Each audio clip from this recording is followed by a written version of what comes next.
So I'm sitting here minding my business, right? I'm sitting here doing some writing stuff, doing some marketing stuff that I have to do as a digital nomad. And I actually get a message from my mom about this article on CEN, or sorry, not CEN. Wow, what's CEN? CNN about Jalen Walker. I'm from Columbus, Ohio. I'm currently in Tanzania. I've been living in Tanzania, Africa for 2 years now in August. And so I'm going to just cut right to the chase and ask you, aren't you tired? Aren't you tired? Aren't you tired? Let me know if you're tired down below, because this article says that he suffered 60 gunshot wounds in Akron, Ohio, and he was 25 years old. And my question is the same. Aren't you tired of being somewhere that is not your land, being somewhere that you don't belong?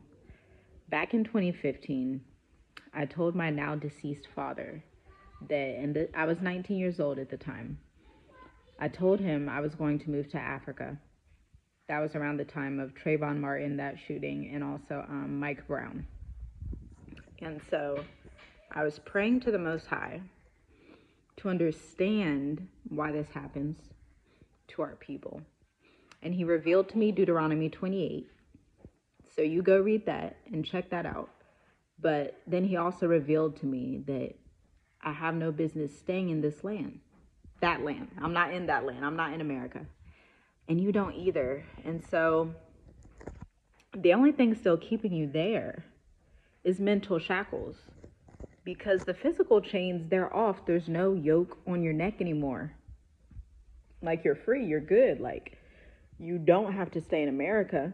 You don't have to stay there. You can go to where you're treated best. You can go to somewhere that values your human life, and you can go to a land where the people look like you. You don't have to stay there. Nobody has to stay there. You don't have to stay and fight. You've been staying and fighting for over 400 years.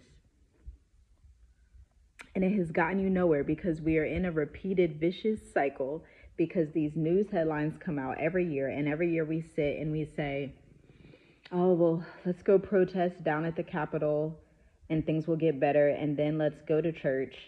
And yeah, that's about it. That's what we do. My prayers and condolences and my peace, my shalom, goes to the family.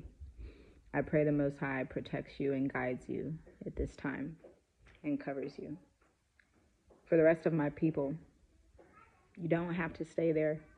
You can have a better life. You can have a life of freedom. You can escape this curse. You can escape this curse. First, seek the Most High. That's number one. Read Deuteronomy 28. Second, don't stay.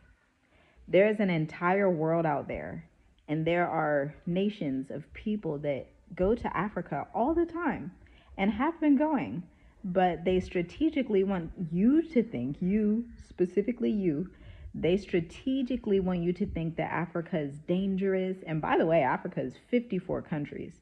You have 54 countries to choose from. They want you to think it's dangerous. They want you to think that your people there or here hate you. They want you to think that you're going to have a horrible life. And that's not the truth. Look at our channel, Journey With Us, if you're watching right now. Subscribe to our channel and go through our videos. And this is real life in Africa. And my last reminder to you is, aren't you tired? You don't have to live like that. You don't have to keep going through that. You don't. Let yourself be free. Allow the Most High to allow you to be free. Don't hold on to these mental shackles anymore. Don't hold on to the crazy hyperinflation. Don't hold on to any of it, because it's nothing. It's worth nothing. It's literally worth nothing. Peace to you. Stay encouraged. And definitely go read Deuteronomy 28. Just read the whole Bible from start to finish. Just start over. Read it again. And let me know what you find.